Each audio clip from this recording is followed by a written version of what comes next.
Hello, White Sox fans, and welcome to a special edition of the FutureSox podcast. Recently, Baseball America put together a new updated top 10 prospect list. Bill Mitchell was tasked with that, and he hopped on to join James and myself, and he ran us through his thoughts on the White Sox farm system. Thanks for watching. Enjoy. Welcome, Bill. Thanks for hopping on tonight. We appreciate it. How you doing tonight? Thanks for having me. I'm doing fine. Yeah, so obviously within the last week and a half here, we've got a big trade here with the White Sox. We know that you didn't write up the return, the profiles on the guys, but what did you think of the return for the Garrett Crochet trade? I thought it was very good. Getting back two top 100 players and a useful infielder, Mydroth, now that I know how to pronounce his name, it could be in the starting lineup this season, either at the second base or shortstop. And then I don't know a whole lot about Wikelman Gonzalez, but four pretty decent players. And again, two top 100 guys. I thought that was a good return. Yeah, we know that the White Sox were looking at Kyle Teal in the draft, and he ended up going a pick before they ended up getting their pick. So what do you think about a Kyle Teal in general? Just from what I've heard about him, he's probably close to big league ready, which gives him two catchers in the top 100, a position that is pretty weak industry-wide. So it's a good thing to have. But I could see more likely him than Kiro, because he's a little more experienced, counting his college experience. I could see him moving into the catching spot maybe sometime in the year. Bill, you've covered this system when it was at pretty close to the bottom, when, you're having a tough time finding 30 players. I think it's, within a year's time, it's gotten pretty good. I don't need you to rank it, but how much better has this system gotten, you think? Well, I looked, and during the summer, Baseball America, in their organization rankings, had the White Sox number 8, which is a big improvement from when they were 29 or 30. I don't know how. I can't speak to the 7 organizations that were ahead of them. I see ones like the Mariners that are still a strong organization, and a few others. But I think they probably are moving up just at least a little bit, and it's good. What I see, though, is there's more depth to the organization, too. Before the trade deadline of last year, when they got Nastrini and Bush and et cetera, I was so glad to get more players into the organization, because I could drop off guys off the list that didn't belong. They weren't top 30 guys. They just didn't belong there. So I was glad with that. Now, with this group, I had to bump players that legitimately would be top 30 prospects. So that's the big difference, much more depth. So, obviously a guy that's ranked high for a while, Colson Montgomery. How concerned were you about just his season? Did it change your outlook on him at all? We know he played pretty well down the stretch at Charlotte and had his nice cup of coffee in Arizona. But how troubling was the season for you, if it was at all? I'm probably the high man on Colson. I know there's a lot of, think, okay, he's not developing as a hitter. But you have to look at, he only had 51 games at Double-A over the last 2 years and missed a big chunk of 2023. So going to Triple-A this year at 22 years old, 21, whatever it was this year, that was a big move. But he did get better. They worked on his swing and made some adjustments. He started using the whole field. And you tie that in with the strike zone awareness he has. He may have a better hitter, a different hitter when he comes back next spring. And, of course, he did well in the Fall League. I like what he did there. And with the caveat that you can't take you can't look at Fall League statistics or even at performance that much and think, oh, okay, look what this guy's done. Because the pitching was really bad this year in the Fall League, more so than usual. But the fact that he did well is a positive thing. Seemed like last year his approach in the Fall League was a lot more aggressive than it was this year. It seemed like he was taking a lot more pitches, which was nice to see. Yes, absolutely. I think, again, it's that natural strike zone awareness he has is going to be beneficial to him. So Noah Schultz, it's looking like most places have him at least in the top 2 left-handed starters in minor league baseball right now. What do you want to see from him in the upcoming season? In the past years, we said we want to see him stay healthy, and have a completely healthy season, and pitch deep into his starts. He was healthy this year, and that's good. Let's hope he stays healthy. But he needs to continue getting deeper into his starts and not be 3-4 innings. So that's what I look for him. He's got everything else. So I don't know what else we'd look for other than pitching deeper into his starts and showing he can do it. Yeah, the other guy of that left-handed twin towers for the White Sox, Hagen Smith. What have the scouts said about him?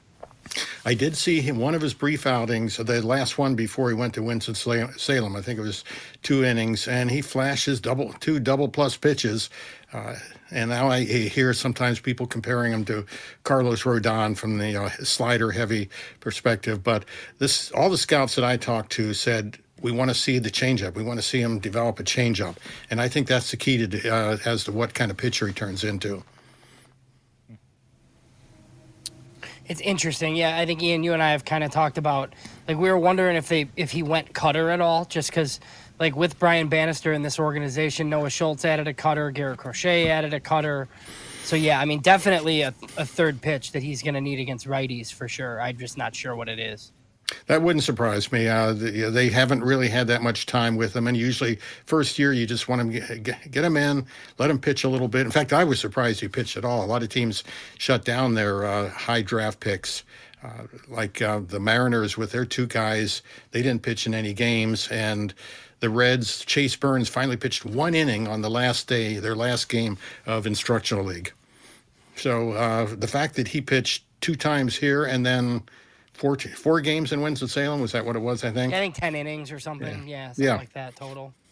Yeah, it was interesting. So I know you said, obviously Teal just got to the org. You know a little bit about Edgar Caro, obviously. Just what do you think about the plan in general of just 2 top 100 catchers that are close to the majors?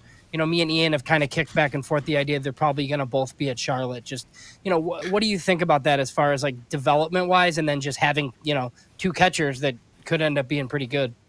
I don't have any inside information on this, but my guess is that they will both be in the lineup every day and going back and forth between catching and DH. And I looked at how often, with both of them, looked to see how often they caught and how often they DH. It was like a 2/3, 1/3 for both of them.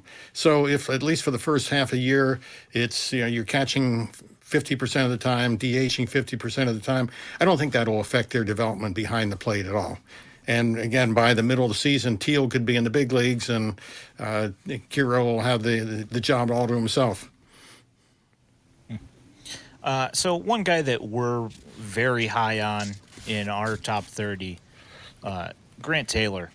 How high do you think his ceiling is? I think he can be a mid-rotation starter. Again, he needs to stay healthy, and because he had the Tommy John. He came back. He was really good at Winston-Salem, or was it Kannapolis?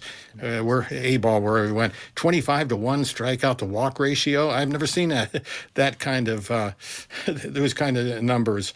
And then he had I think it was a lat injury, so he didn't get back until the fall league. His numbers there weren't very good. But scouts loved him. And I'll tell one story. I was at a dinner, happy hour, whatever it was, with a bunch of scouts and media. And I'm talking in one conversation, and out of my ear, I hear 2 scouts who had never seen Taylor before fall league. I hear them mention his name. And I said, what about Grant Taylor? They said, he can pitch. He's going to be a good one. So, there's something there. Again, just needs to stay healthy. So one of the other guys that we were super high on pretty early, George Wolkow. What did you think about the season that he had this year?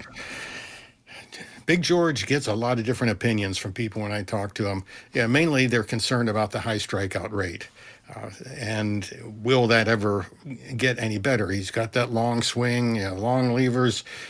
But I look at it, he was 18 years old playing low A. And one of the I think one of the worst things for player development that happened was when Major League Baseball cut out that short season level. At 18, he could have been at Great Falls with the thin air and balls flying. Would that have helped him? Helped his strikeout rate? I don't know, but I think it would have been a better environment for him just to develop.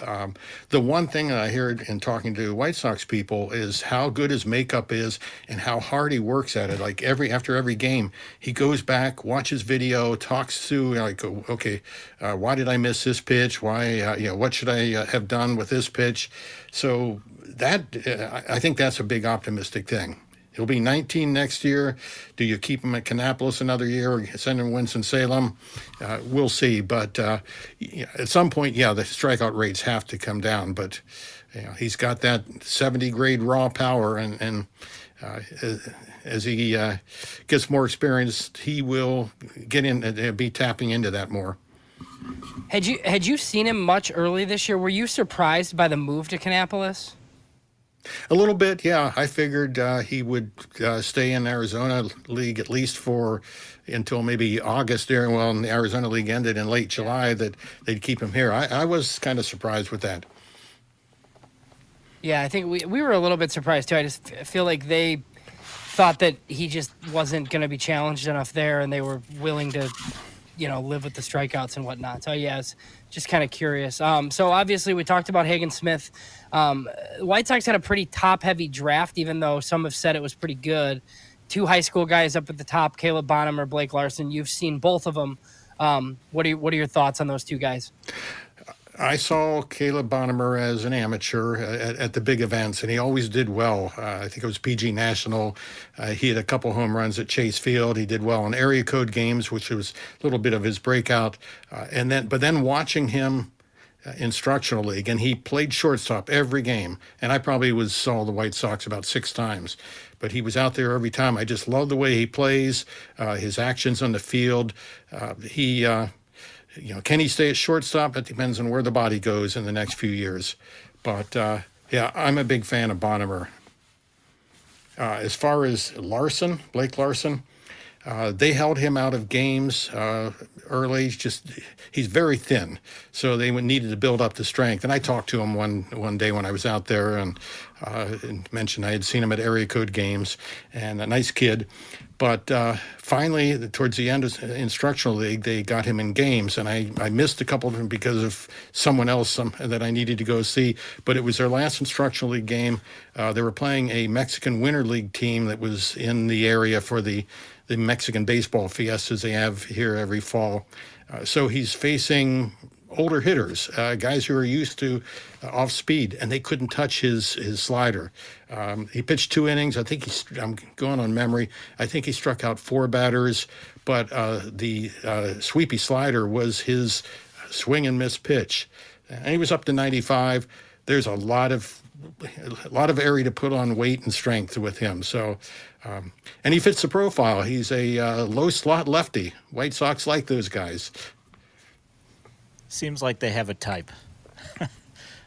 So White Sox fans, and we don't generally know a whole lot about some of the Dodger guys that they got back in return.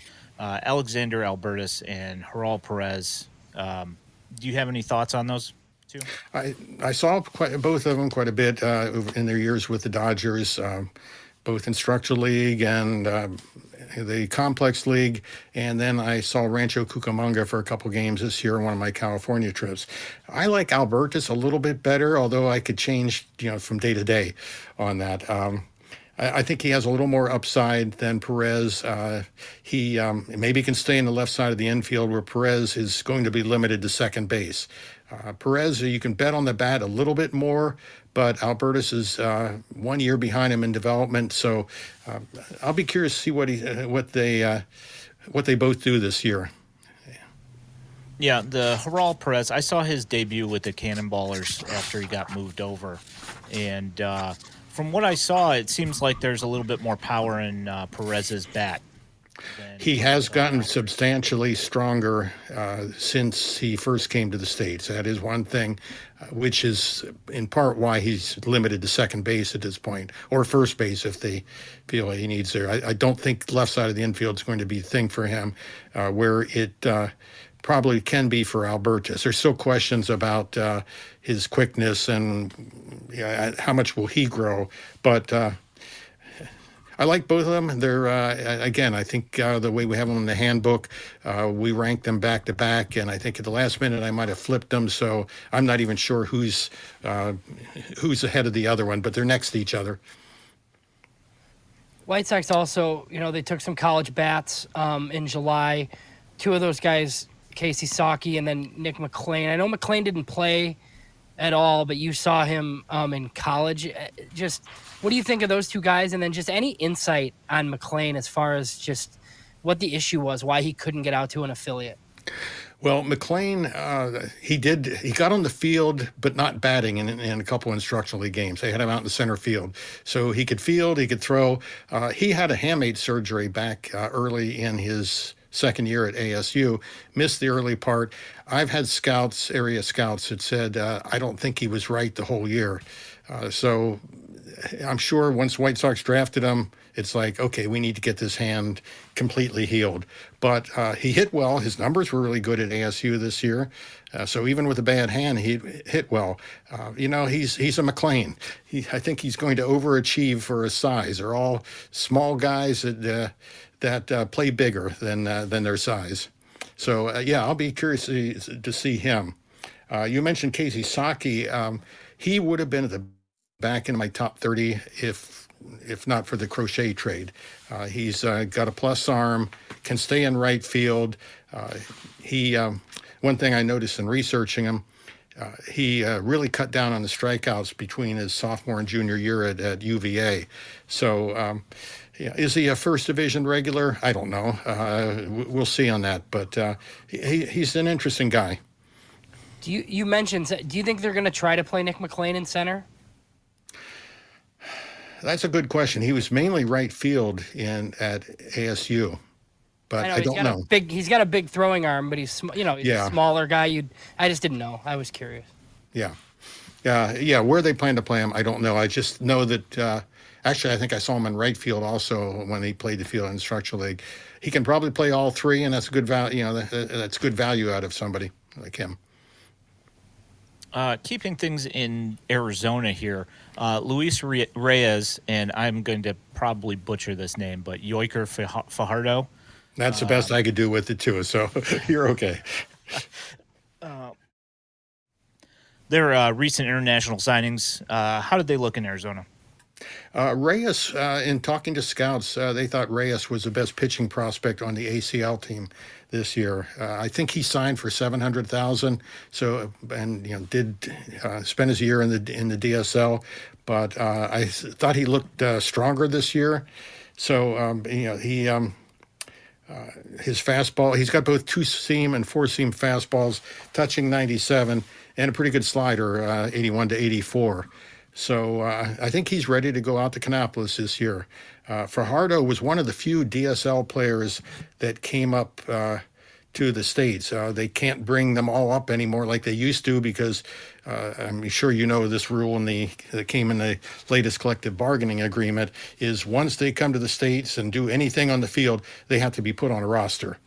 So, and they can't go back to the DSL then. So some teams don't bring anybody up until the next year and sometimes after spring training when they've cleared roster spots. But Fajardo, I know he had a good year in the DSL. I did see him once, maybe twice. Fastball was sitting around 92. They say he can add more as he gets stronger and more mature. He had a little more of a mature body than I had anticipated when I saw him, but I think there's still room to add strength and get a little more velocity in that fastball. But he misses bats with a slider that's around 82. It got short leg break, so I think that's a swing and miss pitch. Keeping it with international signings for the White Sox here. A guy that we are we're pretty enthralled with, and we hear lots of varying opinions about what they think that possibly could be. But Javier Mogollon, what are your opinions on him? My concern with him, and I saw him a lot this summer, he takes big swing, big cuts, big power. He stole a lot of bases. He showed that we thought of him as more a second baseman originally, but he showed that he could handle shortstop. But at 38% strikeout rate in rookie ball, that's a big red flag. That Okay, and they probably need to tone down the swing a little bit.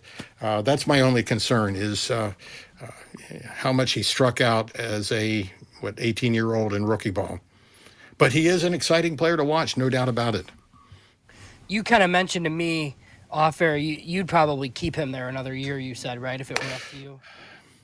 Yeah, I don't know. Yeah, I don't. Again, yeah, he'd be a great one to get sent to Great Falls and let him see the big sky country.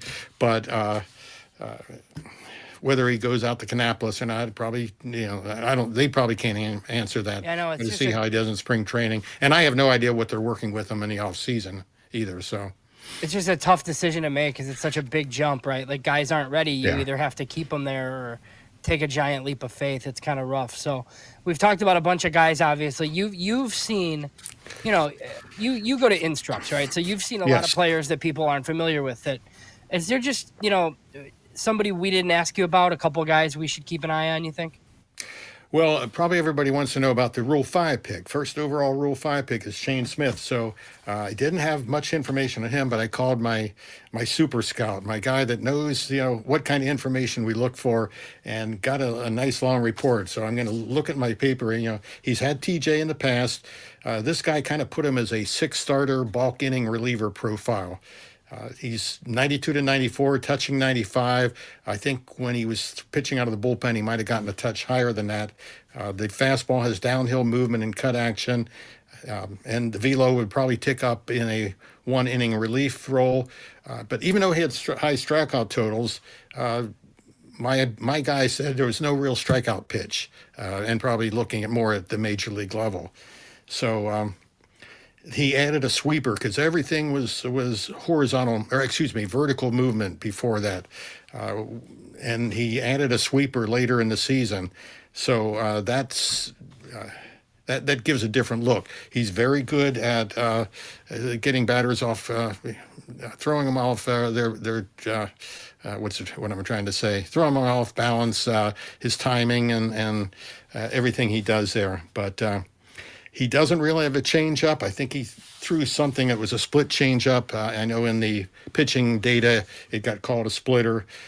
If he's going to be a reliever, if he's got a fastball and 2 breaking balls, is that enough? That's up to the White Sox to decide.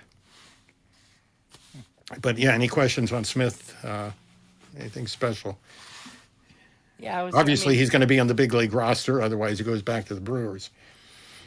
Yeah, first pick in the Rule 5 draft on a bad team should probably make your team, you would think, right? Yes. So I think they'll let him come to camp as a starter, they've kind of said, but I think you're right. I think he's a bullpen guy. It's the easiest way to stash him for the year, too. Now, another guy in the structural league that caught my eye, and I only got to see him play in one half of a game, was William Bergoglio, who they got from the Phillies. I forget who was the other half of that trade. But it was a trade. Right. He's got advanced back to ball skills. Kind of like if he got stronger, you'd say, well, maybe he could be Luis Arias, that kind of hitter. But he's very thin. He doesn't get big exit velocities. He needs to get a lot stronger. But he's an average or above average defender at both middle infield positions. What I liked about him, he plays hard, and he looks like he's having fun every minute he's at the ballpark or on the field, because there were times he didn't get in the game, and I'd watch him in the dugout and the bench, depending on where they were playing. And I thought, this guy is just having so much fun. I love ball players like that. So, I came away very entertained by just watching him when he wasn't even in the game. So he's one I want to watch next year and see how he does. One more big guy to bring up that scouts were into was Pierce George, 13th round pick. And when I was looking up his numbers, He had 2 years in college. I think he might have done junior college, but he pitched a year at Texas and pitched only into the teens as far as number of innings. And then the same thing last year when he was at Alabama. And he walks more than a batter an inning, but he showed some interesting stuff in that, again, had the scouts intrigued by him. Fastball up to 100, and he flashed, one scout called it a curveball, a plus curveball, but I think everyone else has said it was a slider. So it's kind of like with Eric Adler. They had to get him throwing strikes before he became a notable prospect. But he's a big dude that throws hard, and I know he had a few games at Kannapolis, and we'll probably go back there or Winston, but he's certainly one that'll be intriguing to watch. Yeah, Bill, one of the things we noticed, like when we covered the draft this year, and I talked to Mike Shirley after, was just like the White Sox took quite a few true relievers in the draft, and I think like sometimes that strategy is questionable, but you've brought it up a couple times tonight, just minor league roster limits, that sort of thing. The White Sox have so many starting pitchers right now, and look, they're not all going to make it, right? It's kind of how this goes, but they really don't have rotation spots like to load up on more starters. So I thought it was like an interesting strategy to get some relievers that they thought were kind of like high upside. Well, and look at how important relief pitchers have become, especially with starters often not going more than 5 innings and teams using the opener role. And take a look at what good relief pitchers we're getting at the trade deadline this year. You might as well fill up your system with a lot of these guys. One name, and I can't tell you anything about him other than his name. A scout mentioned him to me. I never did get to see the guy. His name is, I believe it was Phil Fox, was taken in the top 10 rounds. That's one that was very intriguing to scouts. And again, I can't tell you anything about what he was throwing. I didn't get to see him or didn't do a report on him or anything. But that'll be one to watch out for. Yeah, did you get a chance to see Aaron Combs at all? I did, yes. I don't. I know I took photos of him. I don't. He pitched an instructional league, and I know he was pretty highly ranked. I think he's one that should move quickly through the system. And that's the other thing with college relievers. You can get them, if they're throwing strikes, you can get them to AAA within a year or two. We talked about a couple of the top starters. Are there any just, couple starters in this system that are further back that are like personal favorites of yours? Well, we already talked about Grant Taylor because he's one. I've got to think if there's anyone else that jumps out at me. Mason Adams was ranked pretty high. And before you came on, I was talking to Ian. I said, I think a lot of my attitudes are starting to go back old school. I want pitchers that can throw strikes and have pitchability. Yes, it's fun to see guys throw a 98 or 100, but I want to see guys that can get batters out and aren't going to throw out their arm in a year or two. So Adams, I think I originally had him in the top 10 until he got bumped down because of the 3 guys going in ahead of him. So yeah, Mason Adams is one, definitely. Yeah. Ian's a big Mason Adams fan. One of the other guys we like was we like Aldrin Bautista too, kind of. Oh, I didn't. Thank you for reminding me of him. Yes, I like him a lot. He'll rank somewhere in the mid-teens. And is he a reliever? Is he a starter? That'll be determined coming down the road. But I'm pretty high on him. Speaking of guys that the White Sox got in trades, Jairo Iriarte. Did you get a chance to watch him pitch in Arizona at all? I did see him in spring training. In fact, I was on their backfields, and it was like 2 days before the Dylan Cease trade went down. And I don't want to say what scouts were there, but it was obviously he was being watched. But yeah, I do like him. He's in their top 10. He stays in their top 10, even with the new acquisitions. And question with him, the same as Bautista, is he a starter? Is he a reliever long term? And I don't know that anybody has the answer to that yet. There's been, Chris Getz was an internal hire. A lot of people weren't happy about it, but he's made a lot of moves on the personnel side that like an outsider would make, where he's brought in a bunch of guys from outside the organization. Mm-hmm. Just have you heard anything just about, just some of the guys he's brought in, like the job that people think I mean, it's quite the change in a year, I think, anyways. Yeah, I haven't heard anything about performance. I know a lot of the people that he brought in. Actually, I haven't connected with Brian Bannister for about 10 or 12 years since he was playing with the Royals, but I know how highly regarded he is, and he has to be helping. Josh Barfield, the same thing, coming in. Gene Watson, I've known for years, and I know in talking to some of the scouts that work under him, they were pleased with some of the changes that were being made. Seems like there's so many changes going on developmentally, and just in a shift in philosophy in the entire front office. For me, and I talked to James a lot. For us, it's super exciting after what we've been watching for the last 40 years. For me, anyway. I think there's still improvement to be made in player development, and it's going to take time. It does seem like a profile change a little bit on the hitting side, though, where it's more bat to ball guys that get on base. You see walk rates, like, finally, where this just like wasn't their drafts were like that. The few guys that they got at the deadline, that we talked about, seem to have good like strikeout to walk rates. It just seems like something they're focusing on, and maybe that adds to the depth that you're talking about. Yeah, I think so. And again, I talked about Bonnemer and his good plate discipline and his bat the ball skills. And then I mentioned Bergoya, who again needs to add strength, but he's probably potentially a plus hitter when it all comes together. So yeah, they are adding players like that, and it's going to take time, as you guys know. You don't lose 121 games, was that what it was, and then turn around and win 80 or 90 the next year. It'll be a slow process. Yeah, they've been. It seems like even past this year, the White Sox have been kind of pretty much since Shirley took over the drafts. Looks like they've been kind of prioritizing some OBP guys, because they've got they picked up Mario Camilletti, who walked 100 plus times. They picked up Terrell Tatum from NC State. He had 100 plus walks, and they just picked up Mydroth as well. So it looks like they are prioritizing, at least trying to find somebody that can be a table setter for the franchise at some point, hopefully. I like that approach. I like what they're doing there. So, Bill, how many years you been writing the White Sox list now? I think this was about the 5th year, I'm going to say. So that's like 10 lists, right? It's like twice a year?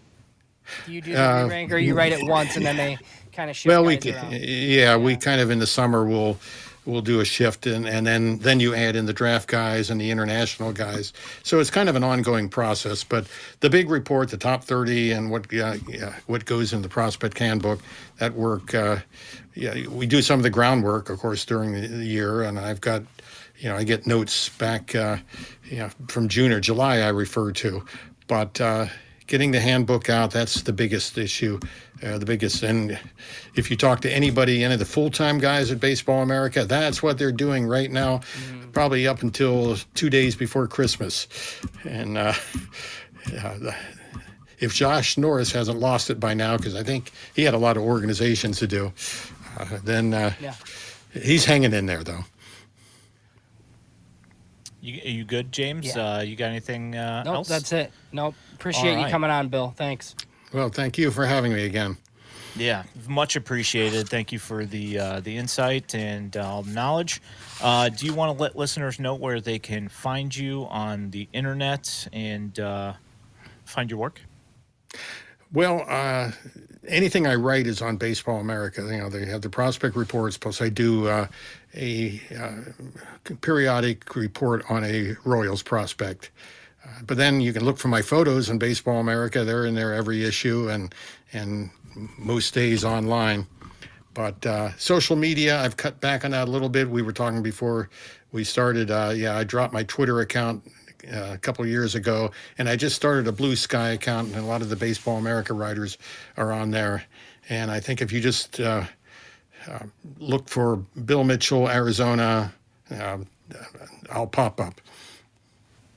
All right. Well, thank you so much for your time. We appreciate it so much. And we'll catch up with you probably sometime into the season here. Sounds good. Thanks. All right. Thanks. All right.